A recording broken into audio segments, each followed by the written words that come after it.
Hello everyone, আজ আমি আপনাদের দেখাবো বেহালার মার্কেটটা, যেখানে খুব অ্যাফোর্ডেবল প্রাইসের মধ্যে কেনাকাটা করা যায়। এখানে আসাটা আমার প্রথমবার নয়, এর আগেও প্রায় 5-6 বার আসা হয়ে গেছে। আর সামনে এমন সব ইয়ারিং ঝুলে থাকলে আমি তো আবার নিজেকে আটকাতেই পারি না। প্রচুর জুয়েলারি কালেকশন রয়েছে এখানে, দারুণ দারুণ সব অক্সিডাইজের জুয়েলারি। তারপর এখানে এই যে দেখছেন এত রকমের ক্লেচার রয়েছে, সবই প্রায় 20 রুপিস করে। তারপর চলে এলাম আমার সবচেয়ে ফেভারিট পার্টটা, শাড়ির দোকানগুলোর কাছে।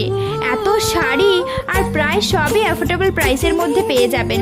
450 থেকে 650-এর মধ্যে অনেক ভালো ভালো শাড়ি রয়েছে, তার মধ্যে দামি শাড়িও রয়েছে। আর এখানে বেডশিটগুলো সব 250 করে, এগুলো কিন্তু সবই কটনের। অনেক ঘুরলাম, এবার খিদে পেয়ে গেছে, তাই চলে এলাম চটপটি খেতে। চটপটি খেয়েও কিন্তু পেট ভরলো না, তাই চলে এলাম এগরোল খেতে, আর সঙ্গে একটা করে চিকেন পকোড়া। ঘোরাঘুরি খাওয়া দাওয়া শেষ হলো, এখন তাহলে টাটা, পরে দেখা হবে নতুন ব্লগ।